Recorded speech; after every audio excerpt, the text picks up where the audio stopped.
What if Hitler's final battlefield was not Berlin, but a locked room beneath it? For 48 hours, the man who once commanded armies across Europe sat underground while his empire rotted above him. The maps were useless. The phones were dying. The walls trembled. Outside, Soviet artillery tore Berlin apart. Inside, Adolf Hitler married Eva Braun, wrote his final testament, tested poison on his dog, said goodbye to the last loyal faces around him, and prepared to vanish behind a closed door. Welcome to the channel where history is not remembered but relived. Subscribe and tell us which historical mystery we should uncover next. Because in Hitler's last 48 hours, the Third Reich did not fall with a roar. It suffocated in concrete. The 29th of April 1945. The heart of the Third Reich no longer beats above ground. It beats beneath 20 feet of concrete. Or perhaps it is already flatlining. Berlin is surrounded. The city that once staged torchlit parades and promised a 1,000-year empire now groans beneath an endless storm of artillery. Buildings collapse into clouds of brick dust. Fires consume entire blocks. The sky itself seems exhausted, stained black by smoke and defeat. And beneath those ruins sits Adolf Hitler. Not in a palace, not on a battlefield, in a bunker. A cramped labyrinth of concrete corridors lit by weak electric bulbs. The air smells of cigarette, smoke, sweat, fuel, damp walls, and fear. Every few minutes, Soviet shells strike somewhere above. The ceiling trembles. Dust drifts from cracks. Glass rattles. Nobody flinches anymore. That may be the most frightening detail of all. They have grown accustomed to the sound of their world ending. Hitler studies, maps spread across a table. Maps of armies, divisions, counter-attacks, defensive lines. There is only one problem. Many of those forces no longer exist. Entire units have been destroyed. Others have scattered into fragments. Some commanders cannot even be reached. Yet orders continue to flow from the bunker. Attack here. Hold there. Advance immediately. The language of power survives long after power itself is dead, and that raises an unsettling question. Did Hitler truly believe these armies could still save him? Or had the bunker become something stranger, a theater? A final performance where everyone knew the ending, but nobody dared stop acting. Witnesses would later describe a man physically diminished, his shoulders stooped, his left hand trembling, his skin pale beneath the bunker lights. But something inside him remained unchanged, the conviction, the certainty, the refusal. Outside reality was breaking through every wall in Berlin. Inside reality still struggled to enter the room. That is the paradox hidden inside these final hours. The Soviet army was not the last thing trapping Hitler underground. His own beliefs were. As reports grew darker, conversations inside the bunker changed. No one spoke seriously about victory anymore. No one spoke about reclaiming Berlin. No one spoke about turning the war around. A different question now haunted the corridors. Not how do we win, but who will survive, who will escape, who will be captured. And perhaps the darkest question of all, who will remain when the door finally closes? Because by April 29, the bunker was no longer the command center of an empire. It had become a waiting room for death, and everyone inside knew it. Just after midnight on the 29th of April 1945, something extraordinary happened beneath a dying city. Adolf Hitler got married. Not at the height of his power, not after victory, not beneath banners, crowds, or church bells. He married as artillery shook the ground above his head. He married while Berlin bled. He married while the empire he promised would last 1,000 years had only hours left to live. That alone feels almost impossible to comprehend, because history teaches us to associate weddings with beginnings. This one was arranged around an ending. The ceremony was brief. A few witnesses, a government official, paperwork, signatures, formal words spoken beneath concrete ceilings. Outside, Soviet soldiers were advancing street by street through the shattered remains of the German capital. Inside, a bride signed her new name, Eva Braun, or rather, Eva Braun Hitler. And perhaps the most unsettling question hidden inside this moment is not why Hitler married. It is why Eva stayed. She could have left. Others tried, some escaped, some disappeared into the chaos. But Eva Braun remained, voluntarily, knowingly. Witnesses recalled her appearing calm, composed, almost strangely cheerful compared to many others trapped inside the bunker, as if she had already accepted a fate that terrified everyone around her.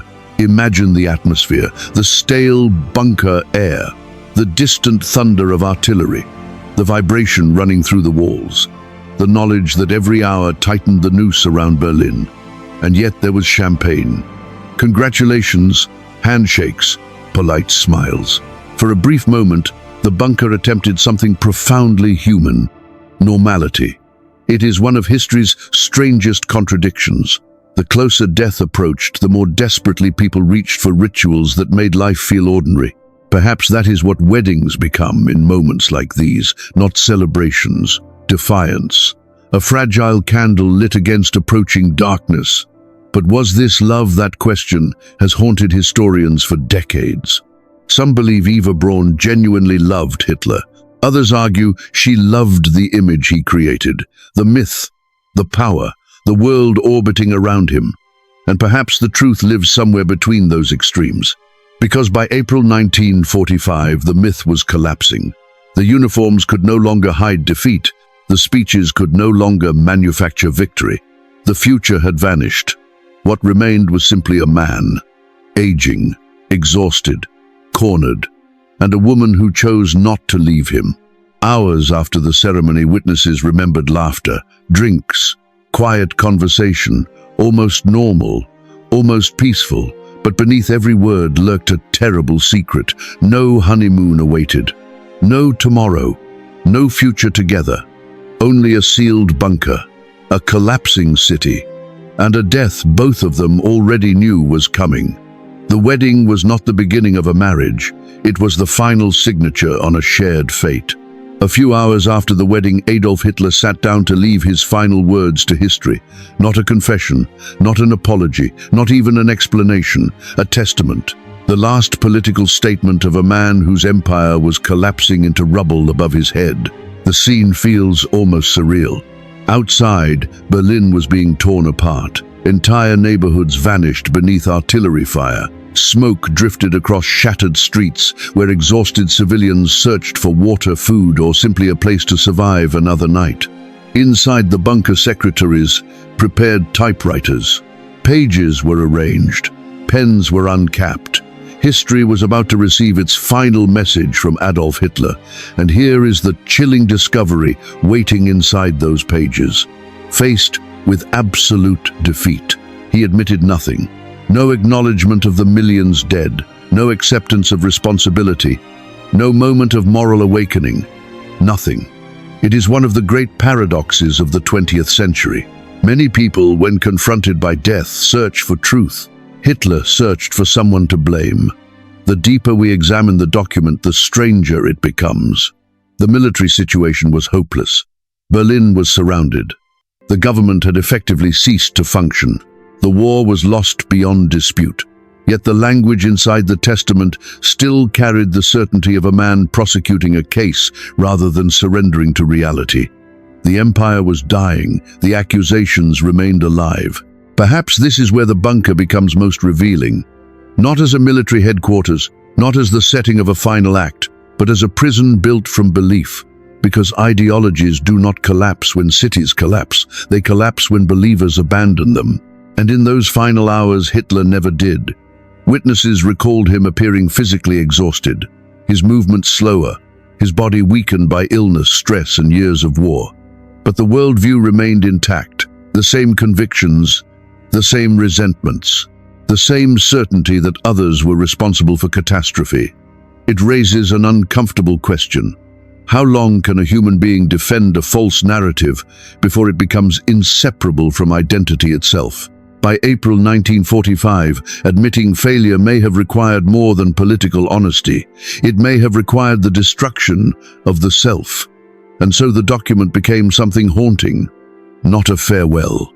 A final indictment, not reflection, deflection, not remorse, conviction. As the typewriters clicked through the night and Soviet artillery crept ever closer, Hitler prepared his last message to the future. And perhaps the most disturbing detail of all is this: the Third Reich was already dead. Its cities were broken, its armies shattered, its promises exposed. Yet beneath the concrete in a bunker, trembling with every explosion above, the illusion still breathed. And for a few more hours, it refused to let go. The deeper we descend into the bunker, the stranger the story becomes. Because the most terrifying thing was not panic, it was routine. Above ground, Berlin was dying. The city cried through fire and concrete. Entire streets vanished beneath Soviet artillery. Hospitals overflowed. Buildings collapsed into clouds of dust. The sky hung low over the ruins like a funeral shroud woven from smoke. Yet beneath that apocalypse, people still sat down for meals. They still poured drinks. They still answered telephones. They still waited for orders. The generators hummed endlessly through the corridors. Electric bulbs cast pale yellow light across tired faces. Cigarette smoke lingered in the stale air, the smell of damp concrete mixed with exhaustion and fear. And, somehow, life continued. Secretaries typed reports. Messengers moved through hallways. Military aides carried documents that often no longer mattered. The war outside had become reality.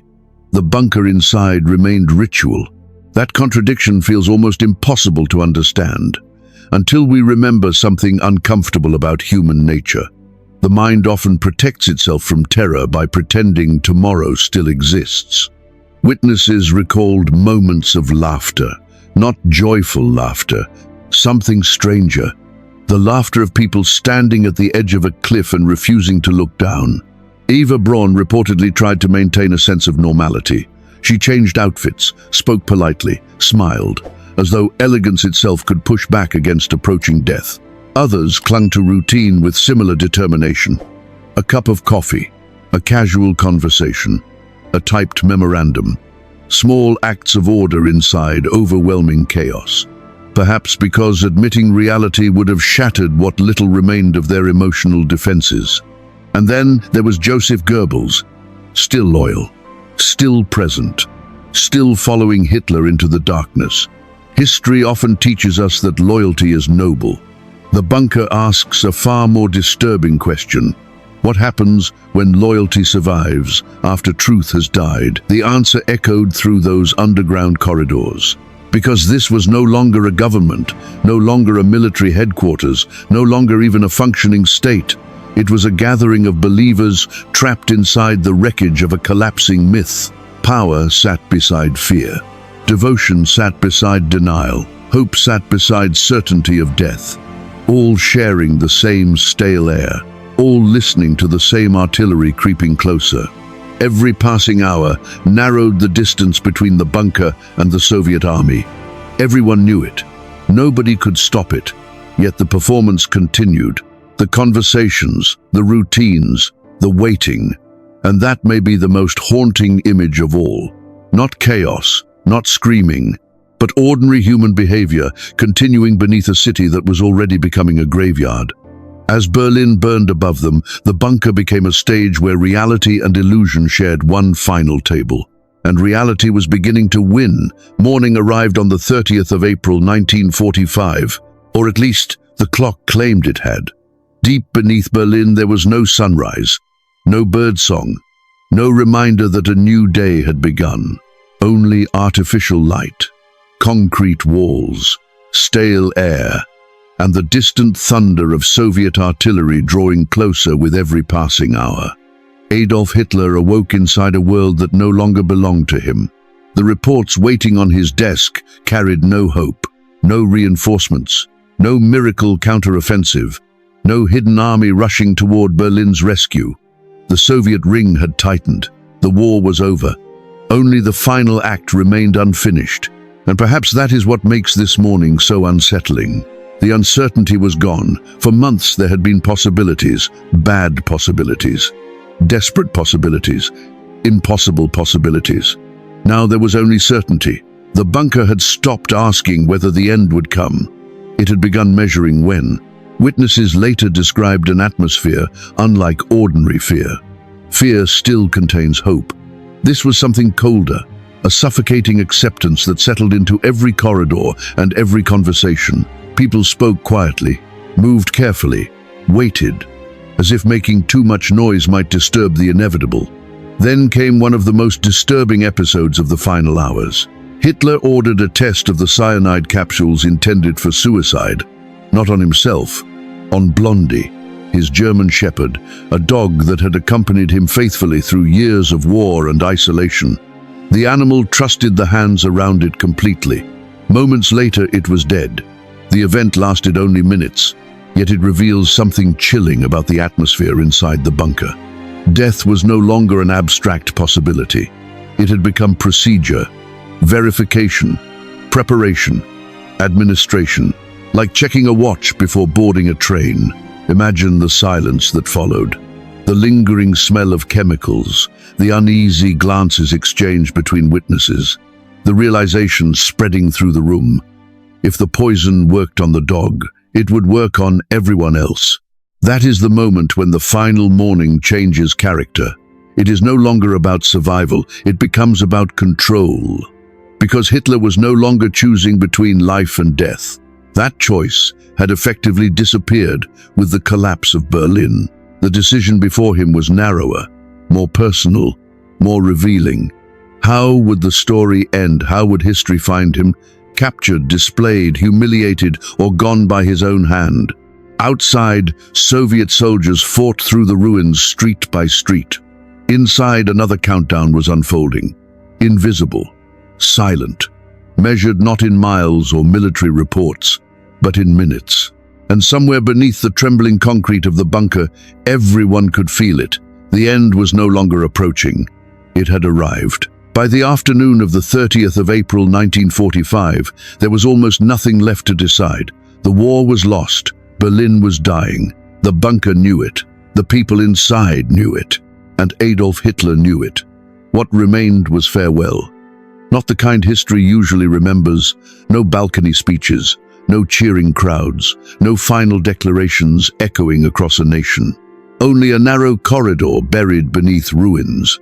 Only tired faces illuminated by artificial light. Only silence. Witnesses recalled Hitler moving through the bunker one final time. Slowly, deliberately, stopping before the people who had remained until the end. Secretaries, military aides, staff officers, men and women who had followed him through years of triumph and catastrophe. The scene feels almost impossible to reconcile with the image that dominated Europe for over a decade. This was the man whose speeches filled stadiums, the man whose decisions moved armies across continents, the man whose name inspired devotion in some and terror in millions of others. Now his world measured only a few concrete hallways, a few closed doors, a few final handshakes. History often imagines power ending in spectacle. The truth is frequently smaller and somehow more haunting. Those who stood before him saw no path forward, no rescue, no hidden plan. The illusion had finally run out of room. Yet, many still remained. That may be the strangest mystery hidden inside the bunker. Why stay? Why not flee? Why not abandon a collapsing cause and save yourself? Some feared the world waiting outside. Some feared Soviet captivity. Others remained because loyalty had become part of their identity. After years spent believing, serving, obeying, and sacrificing, leaving may have felt impossible, not physically, psychologically. And that raises a darker question. At what point does loyalty stop being conviction and become surrender of the self? The bunker offered no easy answers, only uneasy faces, tight handshakes, brief words exchanged between people who understood they were likely seeing one another for the last time. Outside, artillery continued its relentless rhythm. Each explosion felt closer than the one before. The walls trembled. Dust drifted from the ceiling. The city above was collapsing floor by floor. The bunker below was collapsing person by person. Then the farewells ended. No dramatic announcement followed. No final command. Only an unspoken understanding settling over the corridor like smoke. The last conversation was over. The last handshake had been given, and somewhere behind a closed door, history was preparing to turn its final page. Then the door closed, not on a room, not on two lives, on an era. For a few moments the bunker became unnaturally still. The telephone seemed quieter. The footsteps faded. Even the distant artillery felt far away, as if history itself had paused to listen. Then came a single sound. Brief, sharp, final. And just like that, the man who had once stood before roaring crowds disappeared behind silence. No battlefield, no triumphant last stand. No mythical ending worthy of the legend he spent years constructing around himself. Only a sealed room beneath a dying city. Perhaps that is history's cruelest irony. The man who dreamed of a 1,000-year empire left the world after 12 years. The man who demanded absolute loyalty could not command a single hour more from time itself. The man who sought to reshape civilization could not escape the consequences of his own choices. Soon afterward, those inside the bunker carried out his final instructions. Amid artillery fire and falling debris, attempts were made to destroy the remains in the garden above. Smoke rose into a sky already blackened by war. Ash mixed with dust. Flames flickered against the ruins of Berlin. And somewhere in that chaos, one of the most powerful political myths of the 20th century dissolved into uncertainty. Not glory, not immortality. Smoke, that is all. And yet the deeper mystery was never the manner of Hitler's death. It was the world he left behind, millions dead, entire cities shattered, families erased, children who would grow old remembering sounds they wished they could forget. Was it worth the cost? The question almost feels absurd, but history forces us to ask it anyway. Because every destructive ideology promises greatness before it delivers ruin. Every fanatic believes disaster belongs to someone else until it arrives at their own door. And that is why the bunker still matters, not because of the man inside it, but because of the human weakness it exposes, the hunger for certainty, the temptation of blame, the comfort of believing that one person, one movement, one simple answer can solve every fear and every humiliation. The shadows that consumed Europe did not begin in a bunker. The bunker was merely where they ended, or perhaps where they revealed their true cost. The door closed. The gunshot echoed. The empire vanished, but the warning remained. And warnings like these do not die. They wait, patiently, for the next generation willing to believe that history could never happen again. Hitler's last 48 hours were not the death of strength. They were the collapse of a lie. No confession, no mercy, no final awakening. Only silence, concrete smoke, and a world left to count the graves. And maybe that is the wound history leaves behind. Evil rarely admits what it is. It hides behind certainty, behind loyalty, behind men who believe they can bury truth beneath fear. If this truth weighs on your heart, leave a sign below. Like, comment, and subscribe as we keep searching the rooms history tried to seal, because next time, another shadow waits behind the bunker door.